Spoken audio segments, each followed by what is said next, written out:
오늘 말씀은 에스더 9장 20절에서 10장 3절입니다. 22절을 읽습니다.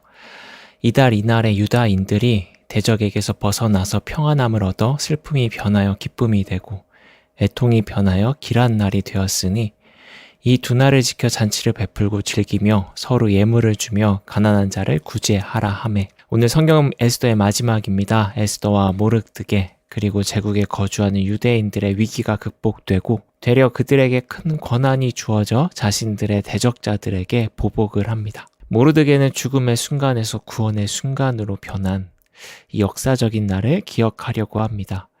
그래서 그는 페르시아 각 지역의 모든 유대인에게 조서를 보내 아달월 14일과 15일을 기념하라고 명령합니다.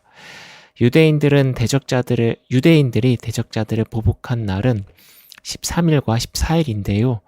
모르드게는 보복한 날이 아니라 14일과 15일을 기념하라고 명령합니다. 15일은 하만이 본래 제국에 거주하는 유대 민족을 죽이라고 명령한 날입니다. 따라서 모르드게가 제정한 기념일은 유대인이 대적자들보다 더 큰 힘을 과시하며 승리한 날을 강조하기보다는 하만이 예정했던 학살에서 구원되었던 날을 강조하는 것으로 보입니다. 이 기념일은 유대 민족이 이방 땅에서 경험한 거대한 음모에서 무너지지 않고 살아있음을 축하한 날이라 할 수 있습니다.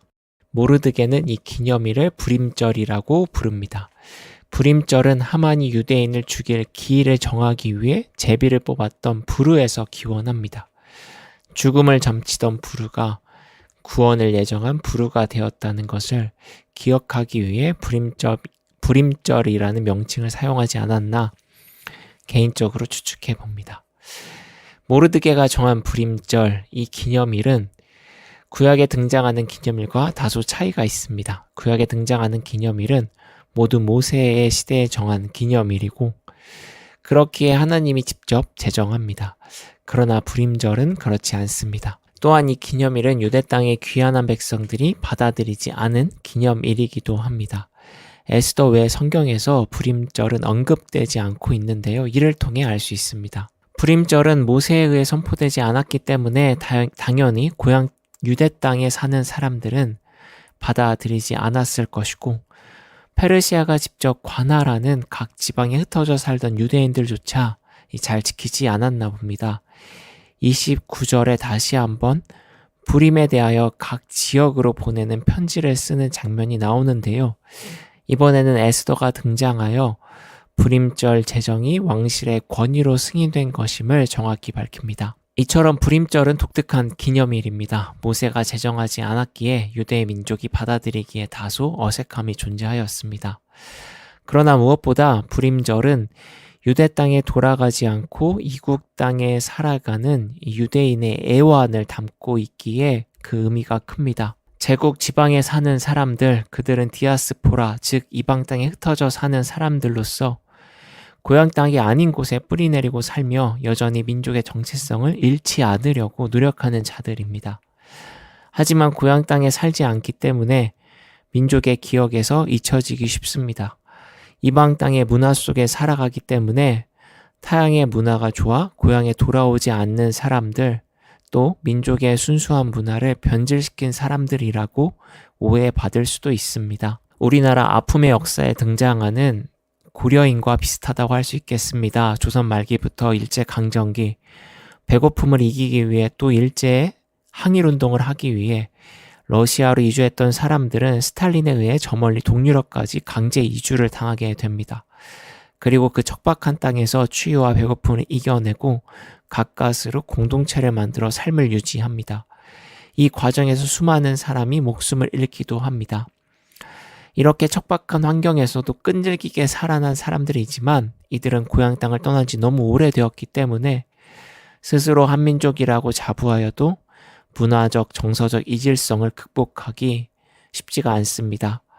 안타깝게도 재외의 동포로 인정받지 못하는 사람들도 있습니다. 타향에 지내며 민족의 정체성을 유지하고 또 인정받기란 여간 쉽지가 않음을 우리 역사에서도 찾을 수가 있습니다.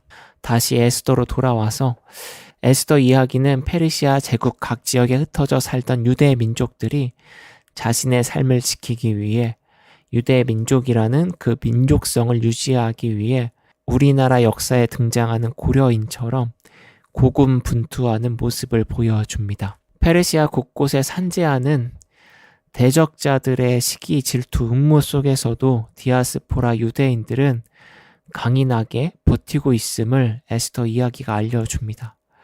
제국이 원하는 유능한 자가 등장하여 제국의 관리가 되고 왕후가 되더라도 자신의 민족을 지키기 위해 노력하고 있음을 이 이야기는 말합니다. 또 기념일을 정해 가난한 동포를 도우며 서로가 서로의 삶을 끈끈하게 붙잡고 있다는 것도 보여줍니다.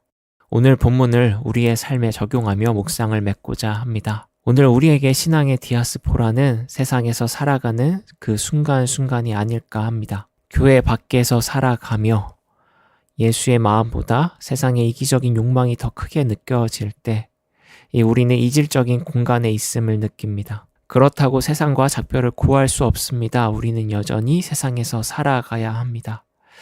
그러기에 우리 교회 공동체가 서로가 서로를 향해 에스더가 되고 모르드게가 되고 기념이 되어 삶을 흔드는 역경과 예수를 잊게 만드는 공궁함 속에서도 하늘의 자녀라는 사실을 잊지 않도록 힘이 되어야 합니다. 그래서 얄궂은 삶의 연속에서도 슬픔이 기쁨으로, 애통이 기람으로 변하는 성경 에스더 같은 삶의 드라마가 우리에게도 있기를 기도합니다.